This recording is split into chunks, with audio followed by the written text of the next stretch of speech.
அஸ்ஸலாமு அலைக்கும் வணக்கம் friends, welcome to Hash10 Kitchen. இன்றைக்கி நம்ம கிச்சனில் ஹோட்டல் ஸ்டைலில் அதே டேஸ்ட்டில் எப்படி சாம்பார் ரெடி பண்ணுறதாங்க பார்க்க போகிறோம். வீடியோவை லாஸ்ட் வரை ஸ்கிப் பண்ணாமல் பாருங்கள். சூப்பரான சாம்பார் ரெடி பண்ணலாம். 100 கிராம் பருப்பை நல்லா வாஷ் பண்ணி குக்கரில் ட்ரான்ஸ்ஃபர் பண்ணிக்கிறேங்க. ஒரு லெமன் சைஸ் அளவுக்கு புளி எடுத்து தண்ணி சேர்த்து ஊற வச்சுக்கிறேங்க. இந்த பருப்பில் தண்ணி, மஞ்சள் தூள், விளக்கெண்ணெய் சேர்த்து 4 விசில் விட்டு எடுத்துருக்கேங்க. சாம்பாருக்கு எப்போவுமே பருப்பு நல்லா வேகணும். இப்போ பாருங்கள், பருப்பு நல்லா வெந்துருச்சு. நம்ம சாம்பார் பவுடர் ரெடி பண்ணுறோங்க.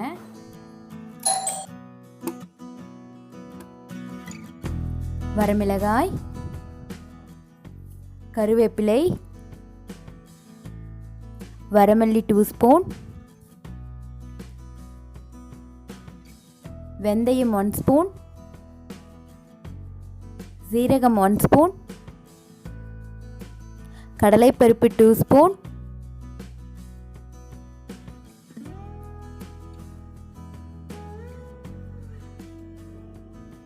பெருங்காயம் 1 பிஞ்ச். நல்ல மீடியம் ஃப்ளேம்லேயே நல்ல ட்ரை ரோஸ்ட் பண்ணிக்கலாங்க.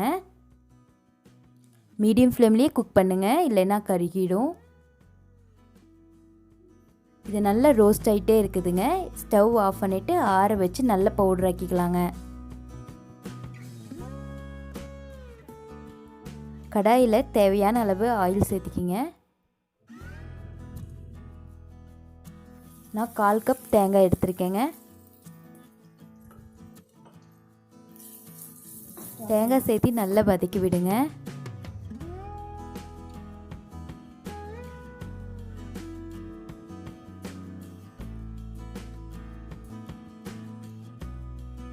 பாருங்கள், தேங்காய் நல்லா வதங்கிடுச்சு. ஸ்டவ் ஆஃப் பண்ணிடலாம்.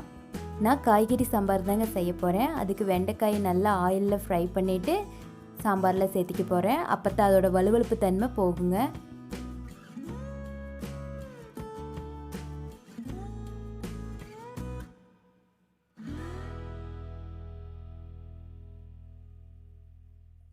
பாருங்கள், நம்ம வெண்டைக்காய் நல்லா ஃப்ரை ஆகிடுச்சு. ஸ்டவ் ஆஃப் பண்ணிடலாம். கடாயில் தேவையான அளவு ஆயில் சேர்த்துக்கிங்க. சாம்பார் தாளிக்கிறதுக்கு கடுகு, வெந்தயம், சீரகம், வரமிளகாய், பெருங்காயம், கருவேப்பிலை சேர்த்து நல்லா தாளிச்சுக்கலாங்க.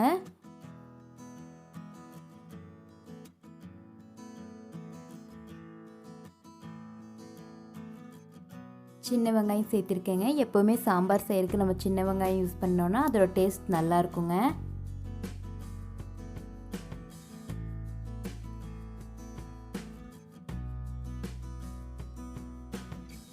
சின்ன சைஸ் தக்காளி 2 கட் பண்ணி வச்சுருக்கேங்க. அதையும் சேர்த்திக்கிறேன். நல்லா மிக்ஸ் பண்ணி விடுங்க.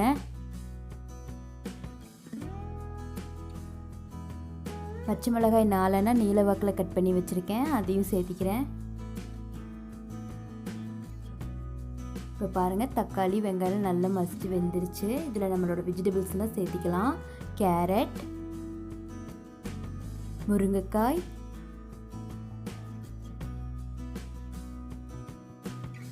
வெண்டைக்காய், வெஜிடபிள்ஸ்லாம் சேர்த்து நல்லா மிக்ஸ் பண்ணி விடுங்க. அது எண்ணெயிலேயே அது குக் ஆகணும். நல்லா மிக்ஸ் பண்ணி விடுங்க.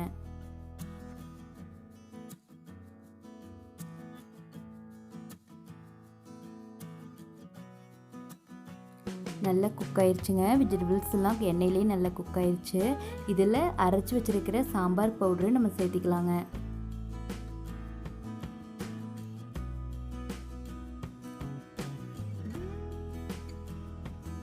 சாம்பார் பவுடர் சேர்த்து நல்லா மிக்ஸ் பண்ணி விடுங்க.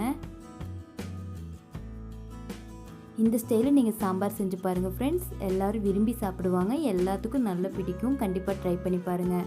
ட்ரை பண்ணி பார்த்துட்டு எப்படி இருந்தது எனக்கு கமெண்ட் பண்ணுங்கள். இதில் கரைச்சி வச்சுருக்கிற புளி தண்ணியும் சேர்த்திக்கிறேங்க.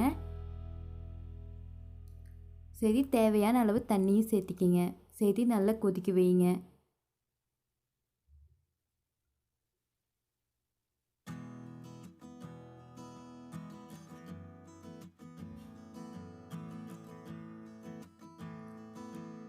தேவையான அளவு உப்பு சேர்த்திக்கலாங்க.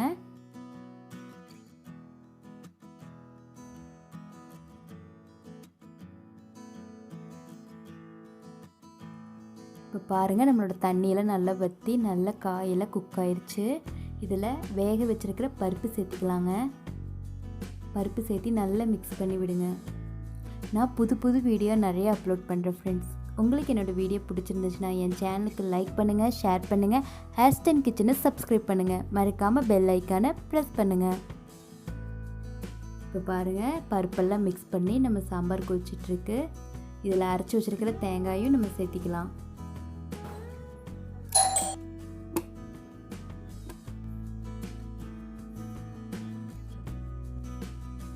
இந்த சாம்பார் ஹோட்டல் ஸ்டைல் டேஸ்ட்லேயே அதே டேஸ்ட்டோட அதே மணத்தோடையே இருக்குங்க. கண்டிப்பாக ட்ரை பண்ணி பாருங்கள்.